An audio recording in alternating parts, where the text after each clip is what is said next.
Salam damai sejahtera, jemaat yang dikasihi oleh Tuhan. Selamat beribadah. Bagi setiap kita yang telah melaksanakan ibadah baik secara online maupun onsite, mari kita bersama-sama beribadah dengan sikap yang menyembah. Bagi kita yang beribadah secara online, mari kita beribadah dengan hormat, dengan sungguh-sungguh di hadapan Tuhan, karena kita tetap menyembah Allah yang hidup. Mari dengan ucapan syukur kita boleh terus datang menyembah Tuhan. Sebelum kita memulai ibadah, mari bersama-sama kita menaikkan pujian Hatiku Percaya. Untuk menyiapkan hati kita, boleh bersama-sama memasuki ibadah kita hari ini.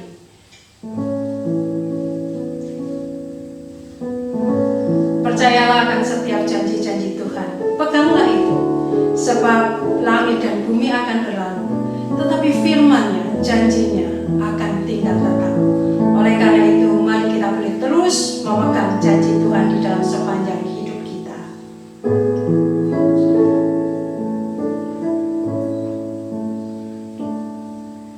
Saat ku tak melihat jalanmu, saat ku tak mengerti rencanamu, namun tetap ku pegang janjimu. Pengharapanku hanya padamu. Saat ku tak melihat jalanmu, saat ku tak mengerti rencanamu, namun tetap ku pegang janjimu. Pengharapanku hanya padamu. Hatiku percaya,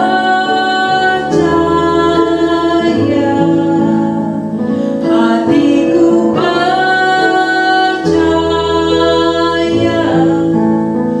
hatiku percaya, selalu ku percaya.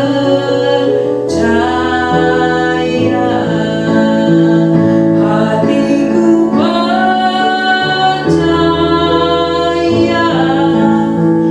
hatiku percaya, hatiku percaya, selalu ku percaya.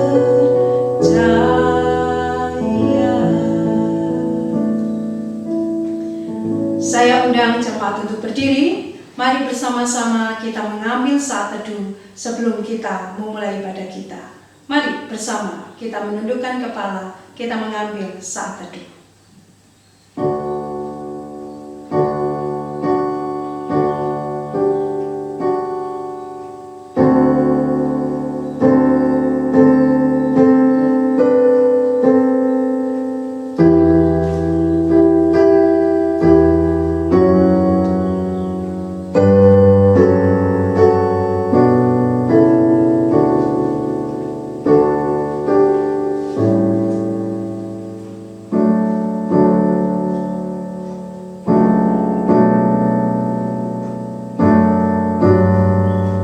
Pertolongan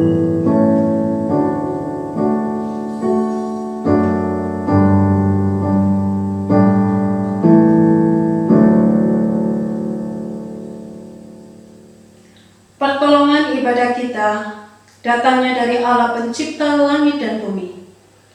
Turunlah kita sekalian, kasih karunia daripada Allah Bapa, Allah Putra dan Allah Roh Kudus, menyertai ibadah kita dari awal hingga pada akhirnya. Amin. Mari kita mengawali pujian pengagungan kita dengan menaikkan pujian nomor 4 dari PPR, yaitu Pujilah Allah. Mari kita menyanyikan Haleluya, pujilah Allah, karena Dia adalah Allah yang Maha Tinggi, yang telah memberikan anugerah keselamatan kepada kita. Mari bersama kita menaikkan pujian, Pujilah Allah.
menjadi landasan ibadah kita pada hari ini.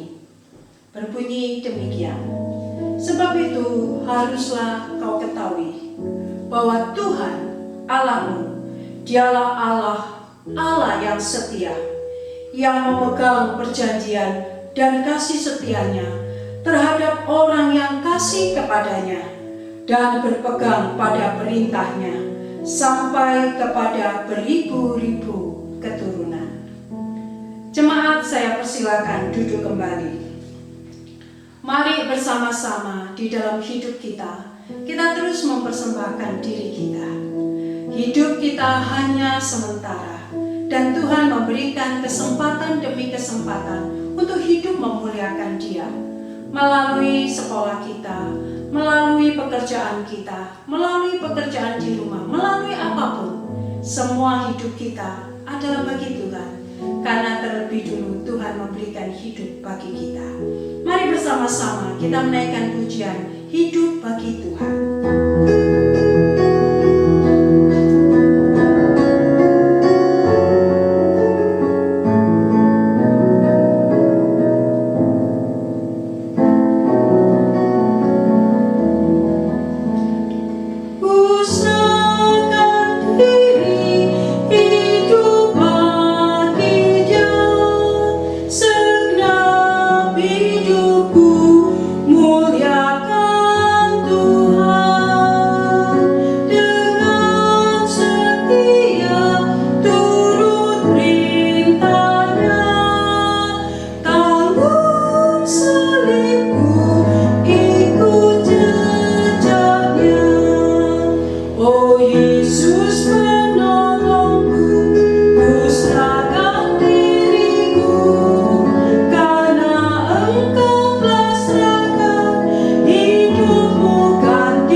Tuhanku milikmu.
Mari kita datang di hadapan Tuhan, mengakui segala kesalahan dan dosa kita di hadapan Tuhan. Dengan tulus hati, dengan sungguh-sungguh. Tidak ada dosa yang terlalu besar yang Tuhan Yesus tidak akan mengampuni. Tetapi ingatlah, tidak ada dosa yang terlalu kecil yang Tuhan tidak menuntut pertanggungan jawab kita. Oleh karena itu, mari kita mengakui segala kesalahan dan dosa kita di hadapan Tuhan di dalam doa permohonan pengampunan dosa. Mari bersama-sama kita berdoa. Bapa kami di dalam kerajaan surga, kami datang di hadapan Tuhan. Jiwa kami terbuka di hadapan-Mu. Pikiran kami terbuka di hadapan-Mu. Tidak ada satupun yang terselubung, yang tersembunyi di hadapan-Mu. Selidikilah ya Tuhan setiap hati dan pemikiran kami, dan nyatakanlah segala perbuatan kami. Apapun yang Tuhan katakan salah kepada kami mengakui. Kami mengakui kesalahan dan dosa kami. Kami mengakui Tuhan di dalam perjalanan kehidupan kami. Seringkali kami tidak bisa rendah hati. Seringkali kami selalu tergesa-gesa. Dan seringkali Tuhan kami mengkhawatirkan hal-hal yang tidak perlu kami khawatirkan. Tuhan, kami tahu semuanya itu membuat Engkau kecewa. Kami tahu semuanya itu tidak sesuai dengan apa yang Tuhan firmankan. Karena itu Tuhan, ampunilah kami. Ampuni segala kesalahan dan dosa kami di hadapan-Mu. Dan ajarlah kepada kami untuk lebih peka akan suara-Mu. Ampuni juga Tuhan kesalahan dan dosa kami terhadap sesama kami. Ampuni Tuhan jika kami tidak menjadi berkat bagi mereka. Ampuni kami Tuhan jika kami tidak menjadi pendengar yang baik bagi mereka. Dan ajarkanlah kepada kami Tuhan, bagaimana kami harus hidup sebagai terang, supaya banyak orang melihat perbuatan kami yang baik dan memuliakan nama-Mu yang di surga. Ajarlah kepada kami Tuhan, hari demi hari, supaya kami hidup semakin menyerupai Engkau. Terima kasih Bapa, ini doa permohonan pengampunan dosa kami. Ampunilah kami Tuhan, ampunilah kesalahan kami, dan jadikan kami sungguh-sungguh berkenan di hadapan-Mu. Hanya di dalam satu nama, Tuhan kami Yesus Kristus, kami ini sudah berdoa dan mengucapkan syukur. Amin. Jemaat sekalian, sebagai orang-orang yang sudah mengakui segala kesalahan dan dosanya, dengarkanlah akan berita anugerah yang menjadi berita pengampunan bagi kita. Diambil dari kitab Kolose pasalnya yang ke-1 ayatnya ke-13 sampai 14. Ia telah melepaskan kita dari kuasa kegelapan dan memindahkan kita ke dalam kerajaan anaknya yang kekasih. Di dalam Dia kita memiliki penebusan, yaitu pengampunan dosa. Dan sebagai orang-orang yang sudah mendapatkan pengampunan dosa, mari kita hidup sesuai dengan petunjuk hidup baru yang diambil di dalam Amsal pasalnya yang ke-25 ayatnya yang ke-28, berbunyi demikian. Orang yang tak dapat mengendalikan diri adalah seperti kota yang roboh temboknya. Mari kita hidup sesuai dengan petunjuk hidup baru yang kita baca. Jemaat saya undang untuk berdiri. Mari bersama-sama dengan orang-orang percaya di sepanjang zaman dan abad, kita akan mengikrarkan iman kita dengan mengikrarkan pengakuan iman rasuli. Pengakuan iman rasuli. Aku percaya kepada Allah, Bapa yang Maha Kuasa, Khalik langit dan bumi, dan kepada Yesus Kristus anaknya yang tunggal Tuhan kita, yang dikandung dari Roh Kudus, lahir dari anak darah Maria, yang menderita sengsara di bawah pemerintahan Pontius Pilatus, disalibkan, mati dan dikuburkan, turun ke dalam kerajaan maut. Pada hari yang ketiga bangkit pula dari antara orang mati, naik ke surga, duduk di sebelah kanan Allah Bapa yang Maha Kuasa, dan yang dari sana akan datang untuk menghakimi orang yang hidup dan yang mati. Aku percaya kepada Roh Kudus, gereja yang kudus dan am, persekutuan orang kudus, pengampunan dosa, kebangkitan tubuh, dan hidup yang kekal. Amin. Jemaat, saya persilakan untuk duduk kembali. Tiba saatnya kita akan bersama-sama memasuki pelayanan doa syafaat. Mari bersama kita menundukkan kepala, kita memasuki doa syafaat. Bapa kami di dalam kerajaan surga, kami bersyukur di hadapan-Mu. Sepanjang di dalam perjalanan kehidupan kami di tengah-tengah pandemi ini, kami melihat tangan kuasa Tuhan yang hebat memelihara kami. Sehingga kami percaya kami akan menjadi orang-orang yang lebih daripada pemenang, hidup sebagai orang-orang beriman. Kami percaya tidak ada satupun rencana Tuhan yang gagal dalam kehidupan kami oleh karena pandemi ini. Rencana Tuhan bagi kami pribadi lepas pribadi adalah kekal adanya. Dan kami percaya semuanya sampai hari ini pun berada di dalam rencana. Karena itu kami bersyukur. Bapa, tak henti-hentinya kami terus menyerahkan akan bangsa dan negara kami. Terima kasih sampai detik ini Tuhan terus memelihara dan mengasihi akan bangsa dan negara kami. Di tengah banyak sekali kesulitan, pergumulan, tantangan yang harus dihadapi, tangan kuasa Tuhan memelihara bangsa dan negara kami. Terima kasih untuk Bapak Presiden Jokowi yang terus Tuhan berikan hikmat kepadanya untuk memimpin bangsa dan negara kami. Terima kasih untuk Bapak Ma'ruf yang menjadi wakilnya, yang juga terus Tuhan berikan hikmat di dalam mendampingi akan Bapak Jokowi. Terima kasih untuk jajaran menteri, terima kasih untuk seluruh jajaran pemerintahan, terima kasih ya Tuhan untuk semua orang yang mempunyai kuasa dan wewenang yang Tuhan anugerahkan bagi bangsa dan negara ini, yang memikirkan kesejahteraan rakyat Indonesia, yang memikirkan untuk memajukan bangsa Indonesia. Bukan memikirkan diri sendiri, bukan mengayakan diri sendiri ataupun kelompok, tapi sungguh-sungguh bekerja demi rakyat Indonesia. Kami mohon Tuhan memberkati mereka, melindungi mereka dari yang jahat, dan tolonglah mereka Tuhan untuk terus berjuang demi kesejahteraan rakyat Indonesia. Bapa, kami juga terus berdoa bagi gereja-gereja Tuhan. Di tengah-tengah pandemi ini Tuhan, kami sebagai gereja-gereja Tuhan boleh terus bersinar, boleh terus menjadi terang dan garam, dan boleh terus melayani Tuhan di tengah-tengah keadaan apapun. Sebab kami percaya pemeliharaan Tuhan dan kuasa Tuhan akan terus mengikuti kami, kuasa kasih dan Tuhan pun juga akan terus melingkupi kami di dalam sepanjang kehidupan kami sebagai umat pilihan Tuhan. Terima kasih Tuhan. Ajarlah kepada kami untuk tetap menjadi saksi-Mu. Dan kami berdoa bagi seluruh anak-anak Tuhan yang pada saat ini di dalam segala pergumulan-pergumulan hidup yang akan semakin memurnikan iman mereka, semakin mendewasakan mereka.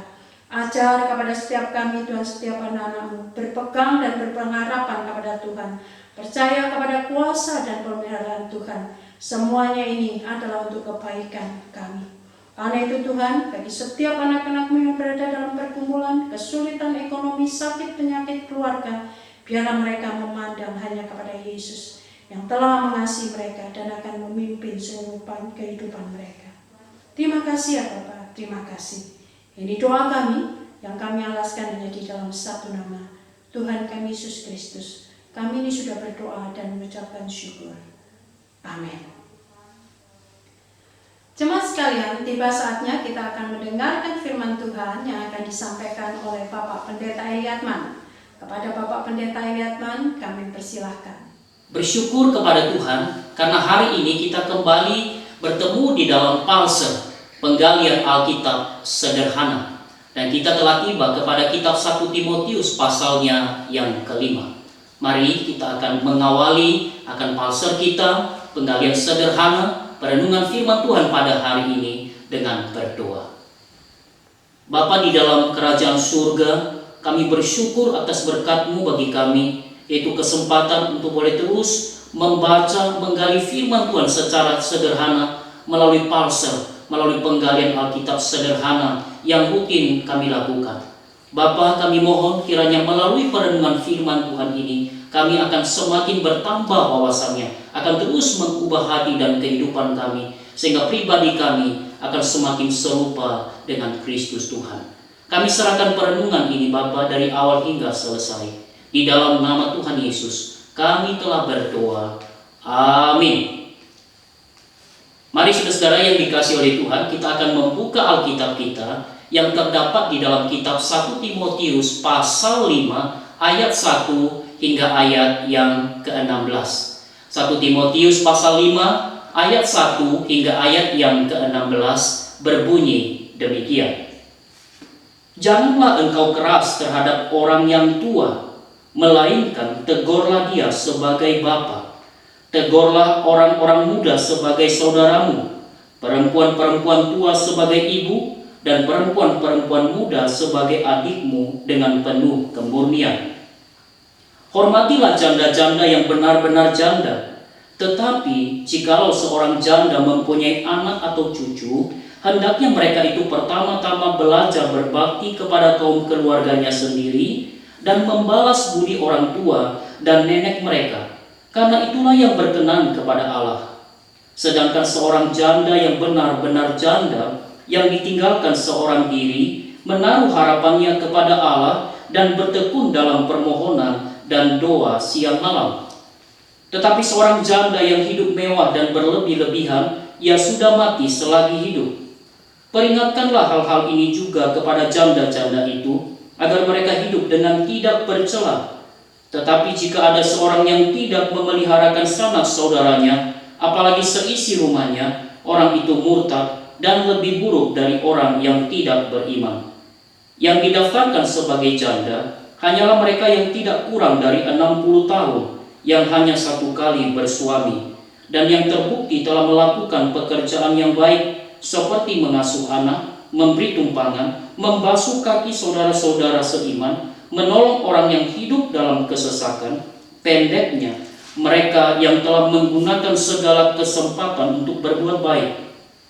Tolaklah pendaftaran janda-janda yang lebih muda, karena apabila mereka sekali digairahkan oleh keberahian yang menceraikan mereka dari Kristus, mereka itu ingin kawin, dan dengan memungkiri kesetiaan mereka yang semula kepadanya, mereka mendatangkan hukuman atas dirinya. Lagi pula, dengan keluar masuk rumah orang, mereka membiasakan diri bermalas-malas, dan bukan hanya bermalas-malas saja, tetapi juga meleter dan mencampuri soal orang lain dan mengatakan hal-hal yang tidak pantas. Karena itu, aku mau supaya janda-janda yang muda kawin lagi, beroleh anak, memimpin rumah tangganya, dan jangan memberi alasan kepada lawan untuk memburuk-burukkan nama kita. Karena beberapa janda telah tersesat mengikut iblis. Jika seorang laki-laki atau perempuan yang percaya mempunyai anggota keluarga yang janda, hendaklah ia membantu mereka, sehingga mereka jangan menjadi beban bagi jemaat. Dengan demikian, jemaat dapat membantu mereka yang benar-benar janda. Saudara-saudara yang dikasihi oleh Tuhan, apabila kita salah kaprah dengan status tertentu yang kita miliki, misalnya kita adalah anak pejabat tertentu, saudara, tetapi karena kita kemudian salah kaprah dengan status sebagai anak pejabat tertentu itu, saudara, maka itu kemudian menyebabkan kita menjadi sombong dan bertindak sembarangan. Dan sebagai akibatnya, saudara-saudara, maka kemudian kita mencoreng wajah keluarga ataupun orang tua kita yang pejabat tersebut di mata publik. Saudara-saudara yang dikasihi oleh Tuhan, bila kita juga salah kaprah dengan tugas, jabatan ataupun kedudukan yang dipercayakan kepada kita, maka terhadap sesama, saudara-saudara, kita bisa lost control. Mungkin kita akan menjadi kasar ataupun sewenang-wenang. Itulah sebabnya kemudian beberapa raja di masa lampau, saudara-saudara, karena mereka salah kaprah, salah mengerti dengan kedudukan tinggi yang mereka miliki, saudara-saudara, maka apa yang terjadi? Lost control, saudara. Mereka bukan saja menyiksa rakyatnya, tetapi saudara-saudara, mereka juga memaksa rakyatnya untuk menyembah mereka sebagai Tuhan ataupun Allah. Nah, saudara-saudara, bahkan saudara-saudara, pembantu rumah tangga atau asisten rumah tangga, karena mereka juga salah kaprah dengan tugas mereka, saudara-saudara, maka apa yang terjadi? Mereka pun bisa lost control, saudara-saudara. Mereka akan sesuka hatinya kemudian menghajar anak majikannya sendiri melewati batas-batas sebagai seorang pembantu. Jadi saudara-saudara yang dikasihi oleh Tuhan, kita kemudian salah kaprah dengan tugas, jabatan ataupun otoritas yang dipercayakan kepada kita, kita bisa lost control, lepas kendali saudara-saudara. Mungkin itu adalah kasar, sewenang-wenang, tapi juga termasuk kita cuek ataupun tidak peduli dengan sesama kita. Nah saudara, bagaimana dengan gereja? Bagaimana di dalam gereja? Apakah ini terjadi? Apakah hal ini juga dialami oleh gereja?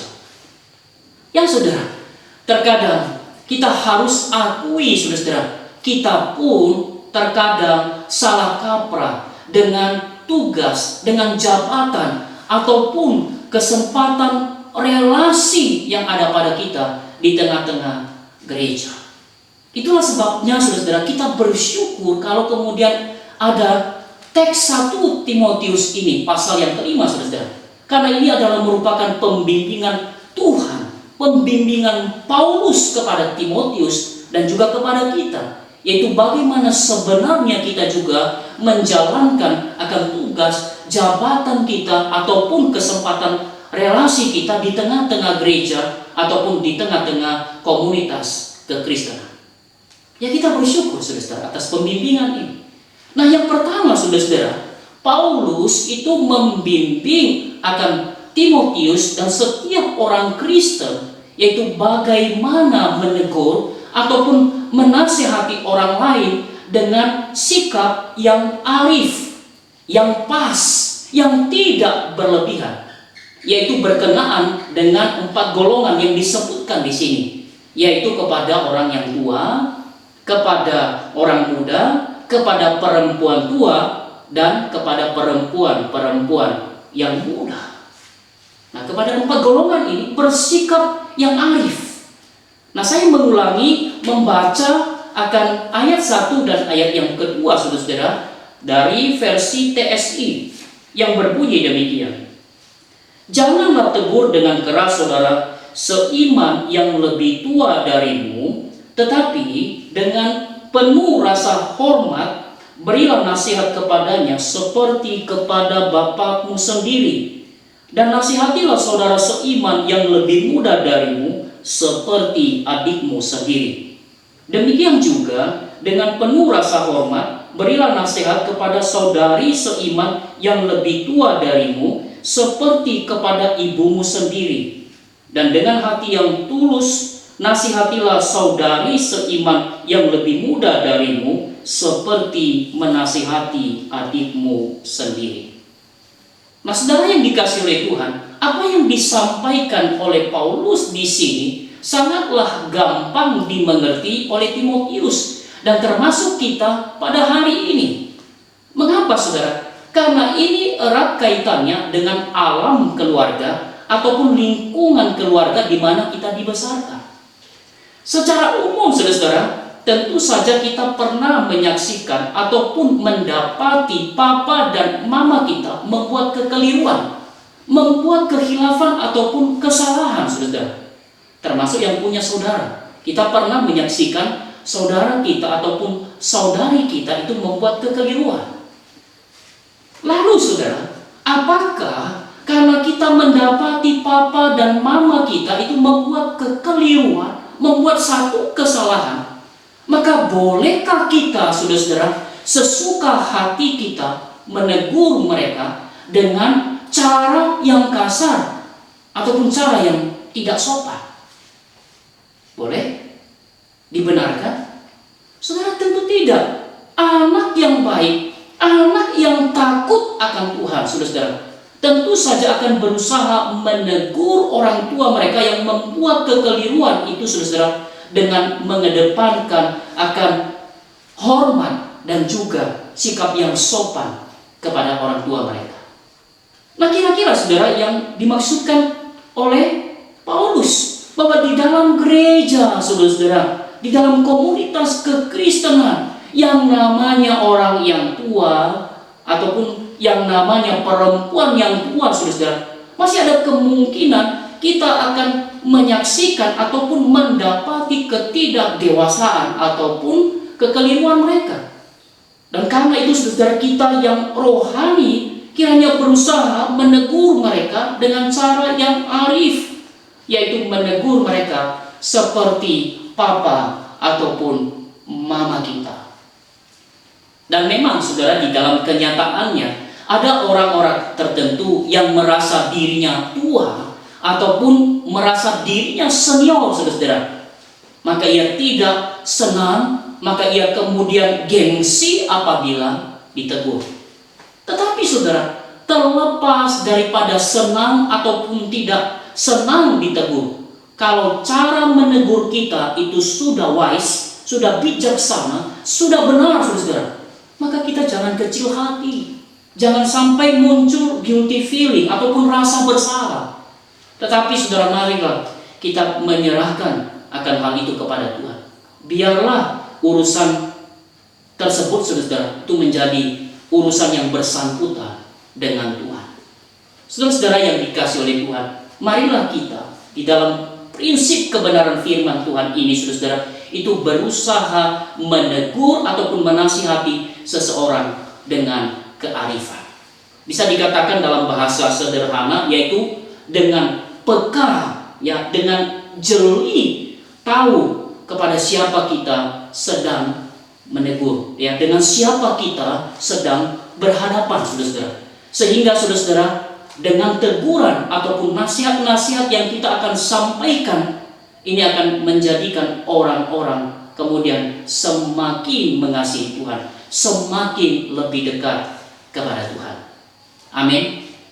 Dan saya jujur mengatakan, tentu saja tidak ada yang sempurna menjalankan akan hal ini, saudara. Tidak ada yang sempurna, termasuk kami para pendeta, para penatua, diaken-diaken, pengurus komisi, pengurus komsel, ataupun orang Kristen yang telah lama di gereja. Tidak sempurna di dalam menjalankan akan teguran yang arif, nasihat yang arif. Tetapi saudara, biarlah ini menjadi passion kita. Biarlah saudara, ini sungguh-sungguh menjadi menjadi tuntutan di dalam kehidupan kita untuk bisa bersikap yang arif, menegur ataupun menasihati orang lain dengan penuh kearifan, mengerti ataupun jeli siapa yang sedang kita tegur. Saudara, yang menegur, yang ditegur, mungkin saudara itu pernah salah kaprah, pernah salah reaksi ataupun respon. Tetapi saudara, berdasarkan renungan firman Tuhan ini, biarlah sungguh menjadi kesempatan bagi kita untuk memperbaiki diri. Amin. Dan selanjutnya saudara, di dalam perikop ini saudara, kita akan mendapati yaitu bantuan kita kepada para janda, ataupun saudara, bantuan gereja kepada para janda. Dan terkadang saudara, kalau tiba di bagian ini, maka akan muncul sorotan ataupun reaksi dari orang-orang. Mengapa? Karena ini menyangkut dompet, karena ini menyangkut kas, ini menyangkut kos yang mesti dibayarkan. Bisa jadi untuk pembahasan yang lain ataupun urusan-urusan yang lain, orang-orang tidak bereaksi. Seperti ayat barusan, ayat 1 dan ayat yang kedua. Tetapi tiba soal dompet, soal kas, soal kos, wah, reaktif banget saudara. Mungkin akan keluar ucapan, ini uang gereja, ini uang orang banyak loh, ini uangnya Tuhan.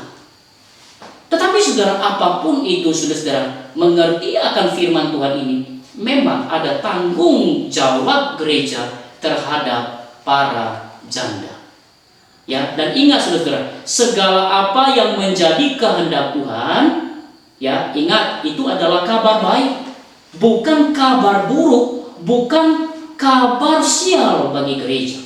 Berarti saudara, membantu ataupun menyokong para janda itu adalah kabar baik. Itu sukacitanya gereja. Gereja tidak boleh menutup mata ataupun pura-pura tidak tahu. Dan memang saudara, ya, Paulus tetap terbuka dan dengan jelas juga menegaskan bahwa tidak semua janda dibantu oleh gereja. Janda yang dibantu gereja adalah janda yang SKB, janda yang telah memenuhi syarat dan ketentuan yang berlaku, yang disebut-sebut di dalam perikop kita, yaitu janda yang benar-benar janda. Sekali lagi, janda yang benar-benar janda. Berarti saudara, gereja itu mesti selektif untuk mendata jandanya, mana yang benar-benar janda, yang benar-benar janda. Yang mesti selektif, saudara. Dan bersyukur Paulus sendiri itu mencatat akan kriteria yang dimaksud. Nah, saudara, janda yang benar-benar janda adalah pertama, yaitu janda yang tidak memiliki keluarga Kristen yang mampu membiayai hidupnya. Jadi bisa dikatakan, saudara, tim diakonia itu bagaikan intel ataupun satgas khusus. Mereka harus dengan seksama mesti teliti memastikan mana janda yang mesti ditolong, mana yang harus teliti, harus benar-benar teliti, sehingga kemudian terbukti bahwa janda yang dimaksud adalah janda yang memang tidak memiliki keluarga Kristen yang bisa menopang akan kehidupannya. Jadi selama ada keluarga Kristen, selama ada keluarganya, biarlah keluarganya yang akan membantu daripada janda yang benar-benar janda tersebut, saudara. Jadi bisa dikatakan keluarga mereka adalah kepanjangan tangan gereja untuk membantu janda tersebut. Jadi janda yang benar-benar janda adalah janda yang tidak memiliki akan keluarga Kristen yang mampu membiayai akan kehidupannya. Dan yang kedua, janda yang benar-benar janda adalah janda yang senantiasa berharap kepada Allah dan bertekun dalam permohonan dan doa. Saudara yang dikasihi oleh Tuhan, di dalam menjalani kehidupan sebagai seorang janda, tentu saja ada banyak tantangan dan kesulitan. Itulah sebabnya kemudian ada beberapa janda yang mulai undur, yang tidak lagi berharap ataupun tidak bertekun di dalam permohonan dan doa, dan bahkan kemudian jatuh di dalam ketidaksetiaan seperti yang disebutkan di dalam ayat yang ke-12, yang seringkali diartikan oleh beberapa penafsir, yaitu menikah dengan orang yang tidak percaya. Bila ini yang terjadi, saudara, berarti ini tidak termasuk klasifikasi sebagai janda yang benar-benar janda. Janda yang benar-benar janda di sini adalah sekalipun ada tantangan, ada kesulitan di dalam kehidupannya, ia senantiasa berharap dan bertekun di dalam permohonan dan doa kepada Tuhan. Jadi janda yang benar-benar janda tidak memiliki akan keluarga Kristen yang mampu membiayai kehidupannya, dan yang kedua, senantiasa berharap kepada Allah, bertekun di dalam permohonan dan doa. Dan yang terakhir, janda yang benar-benar janda adalah janda teladan, yang mempunyai keteladanan hidup seperti yang disebutkan di dalam ayat 9 dan ayat yang ke-10, yaitu terkenal sebagai seorang wanita yang setia kepada suaminya, yang mengasuh anaknya dengan baik, yang memberi tumpangan, rela melayani, dan bahkan mensupport yang orang-orang yang mengalami kesesakan ataupun kesusahan. Jadi pendeknya, saudara-saudara, janda yang benar-benar janda, yang mempunyai keteladanan hidup itu adalah menggunakan seluruh kesempatan yang ada untuk berbuat baik. Jadi bila ada satgas diakonia mendapati ada janda yang tidak memenuhi akan kriteria keteladanan, maka saudara, gereja itu dapat berkata tidak untuk mendaftarkannya sebagai janda yang benar-benar janda. Mengapa, saudara? Karena adalah tidak sehat, atau mungkin lebih kerasnya tidak terpuji kalau kemudian gereja akan menyokong seorang janda yang senang di dalam kecemaran ataupun di dalam keberdosaan. Tetapi saudara, kalau kriterianya itu sudah sesuai, maka gereja tidak boleh menunda ataupun mempersulit untuk menyokong akan janda yang benar-benar janda. Ingat saudara-saudara, bila ini sekali lagi merupakan kehendak Tuhan, berarti Tuhan mencintai para janda yang benar-benar janda. Dan itu juga artinya Tuhan berkuasa untuk memperlengkapi dan memampukan gereja untuk menyokong akan janda yang benar-benar janda. Jadi saudara, jangan dalam hal ini saudara kita pertama-tama itu bertanya apakah gereja mampu untuk melakukannya. Tetapi yang bijaksana adalah bertanya, adakah kita mau? Adakah kita memiliki kerelaan untuk mentaati apa yang menjadi kehendak Tuhan kepada kita, yakni mensupport janda yang benar-benar janda, mensupport yatim piatu, orang-orang miskin, atau siapapun yang membutuhkan pertolongan kepada kita. Ingat, Tuhan sudah memberkati kita. Tuhan sudah memberkati kita, yaitu kita beroleh keselamatan di dalam Kristus Tuhan. Kita sudah beroleh akan pemeliharaan dan juga perlindungan Tuhan hari lepas hari. Itulah sebabnya kita sebagai orang-orang yang sudah diberkati oleh Tuhan, mari kita kembali kepada dunia ini. Mari kita masuk di dalam lingkungan kita untuk menjadi saluran berkat, menolong janda yang benar-benar janda, menolong akan setiap orang yang membutuhkan akan uluran tangan. Mari kita berdoa. Bapa kami yang bertahta di dalam kerajaan surga, kami bersyukur atas firman-Mu. Kiranya melalui firman-Mu pada hari ini akan membawa kami arif di dalam menegur ataupun menasihati setiap orang yang membutuhkan akan teguran ataupun nasihat. Dan melalui firman Tuhan ini, kiranya kami orang-orang percaya, gereja Tuhan selektif dan sekaligus setia mensupport janda yang benar-benar janda, mensupport yatim piatu, orang-orang miskin, ataupun setiap orang yang membutuhkan akan pertolongan. Inilah doa kami Bapa, di dalam Kristus Tuhan kami berdoa. Amin. Selanjutnya saudara-saudara, kita akan masuk di dalam sakramen perjamuan kudus. Dan mari kita akan menyimak akan perintah Yesus berkenan dengan sakramen perjamuan kudus yang ditulis oleh Paulus di dalam kitab 1 Korintus yang berbunyi demikian. Sebab apa yang telah kuteruskan kepadamu telah aku terima dari Tuhan, yaitu bahwa Tuhan Yesus pada malam waktu ia diserahkan mengambil roti, dan sesudah itu ia mengucap syukur atasnya. Ia memecah-mecahkannya dan berkata, inilah tubuhku yang diserahkan bagimu. Perbuatlah ini menjadi peringatan akan aku. Demikian juga ia mengambil cawan sesudah makan lalu berkata, cawan ini adalah perjanjian baru yang dimeteraikan oleh darahku. Perbuatlah ini setiap kali kamu meminumnya menjadi peringatan akan aku.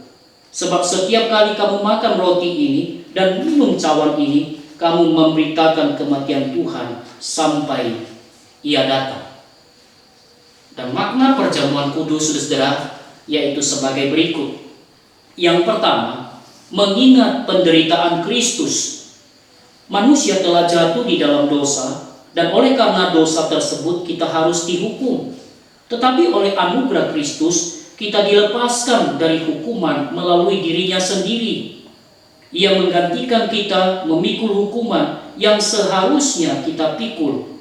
Ia rela menderita, tubuhnya disengsarakan, bahkan pada akhirnya ia mati disalibkan.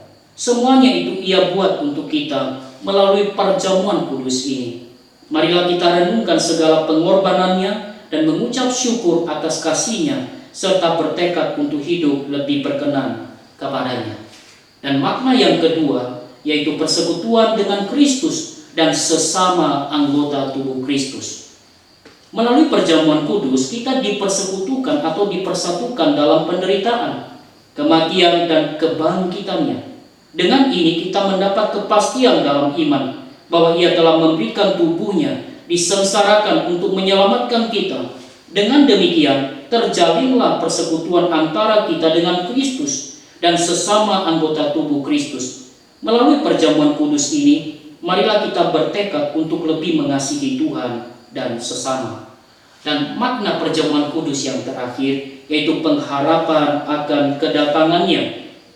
Dengan mengikuti perjamuan kudus, maka kita menyatakan pengharapan akan kedatangan Kristus yang kedua kali sebagai penggenapan janji keselamatan yang sempurna.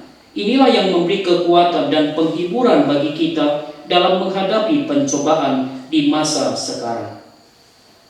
Dan agar perjamuan kudus ini menjadi berkat, marilah kita dengan sungguh-sungguh memeriksa akan diri kita masing-masing. Yang pertama, saudara-saudara, hendaklah kita menyadari dan mengakui dosa-dosa kita di hadapan Allah, mengingat akan murka Allah yang oleh karena dosa telah mengorbankan anaknya bagi kita. Dengan niat yang sungguh, marilah kita meninggalkan dosa. Dan yang kedua, hendaklah kita memeriksa diri, apakah sungguh-sungguh percaya akan janji Allah yang benar itu, bahwa dosa-dosa kita telah diampuni hanya karena sengsara dan kematian Kristus di atas kayu salib, sehingga kita dibenarkan dengan kebenaran yang sempurna dari Kristus.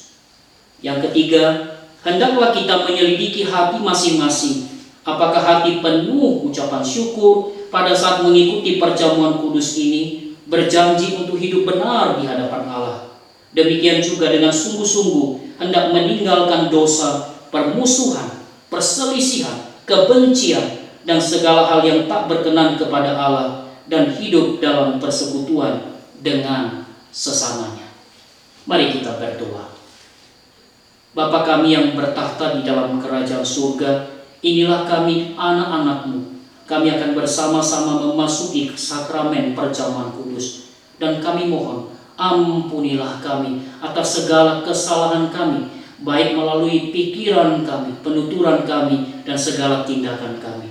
Ampuni kami Bapa, perkenankanlah kami untuk dapat menikmati akan sakramen perjamuan kudus ini. Terima kasih Bapa, inilah doa kami, di dalam nama Tuhan Yesus kami telah berdoa. Amin.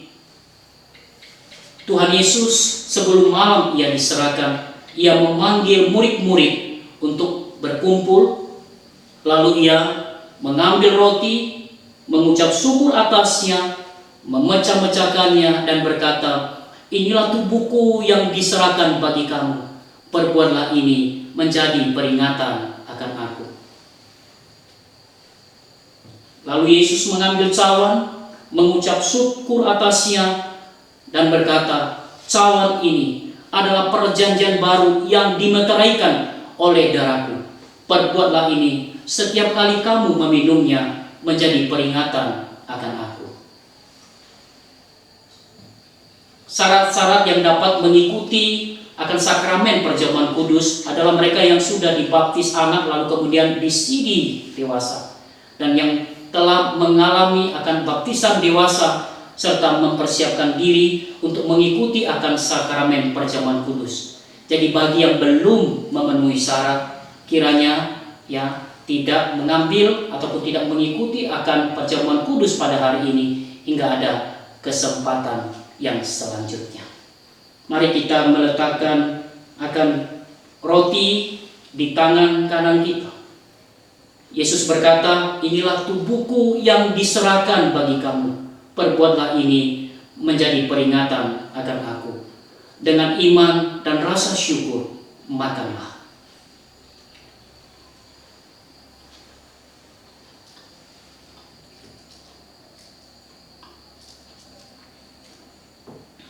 Mari kita meletakkan cawan di tangan kanan kita. Yesus berkata, cawan ini adalah perjanjian baru yang dimeteraikan oleh darahku. Perbuatlah ini setiap kali kamu meminumnya menjadi peringatan akan aku. Dengan iman dan rasa syukur, minumlah.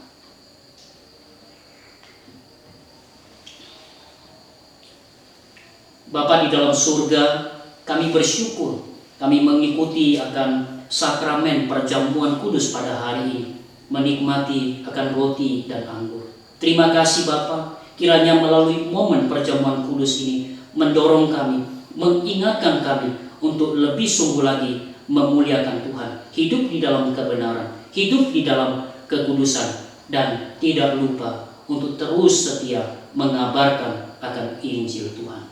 Terima kasih Bapa, inilah doa kami di dalam nama Tuhan Yesus, satu-satunya juru selamat manusia, kami berdoa.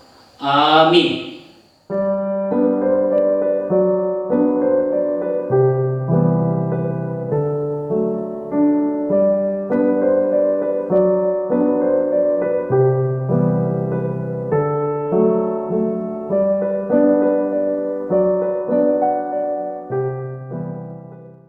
Mari bersama-sama kita akan memberikan yang terbaik untuk Tuhan.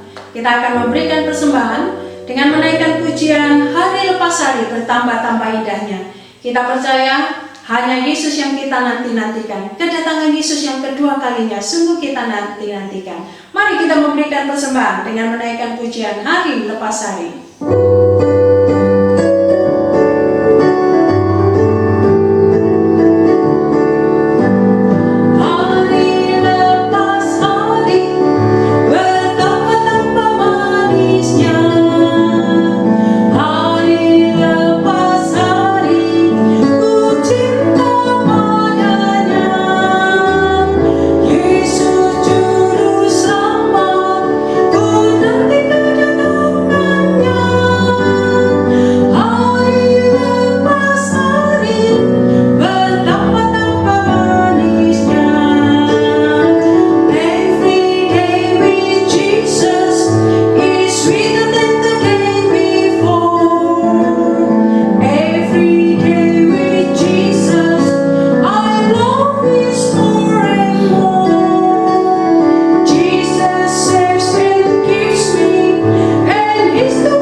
Persembahan kita di dalam doa. Mari kita berdoa.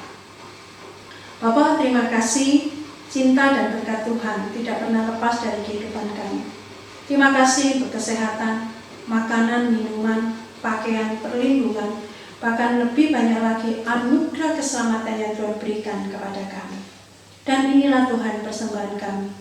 Kami memberikan yang terbaik untuk pekerjaan Tuhan. Inilah yang kami punya. Kami serahkan ke dalam tangan Tuhan, supaya pekerjaan Tuhan boleh terus dijalankan dengan memberikan yang terbaik untuk kemuliaan nama Tuhan.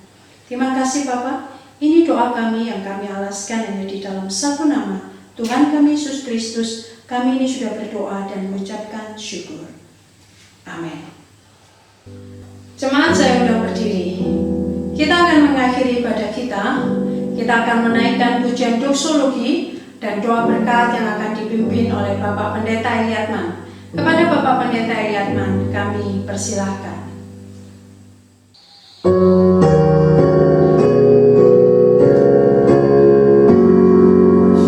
Puji Allah Bapa Putra dan puji Allah Roh Kudus, ketiganya yang esa, pohon selamat sumber berkat. Amin. Jemaat yang saya kasihi, arahkanlah hatimu kepada Tuhan dan terimalah berkat-Nya. Kiranya berkat daripada Allah Bapa, kasih sayang daripada Kristus Tuhan, pertolongan penghiburan daripada Allah Roh Kudus menyertai saudara semua mulai hari ini sampai Tuhan Yesus datang untuk kedua kalinya. Amin. Amin. Amin.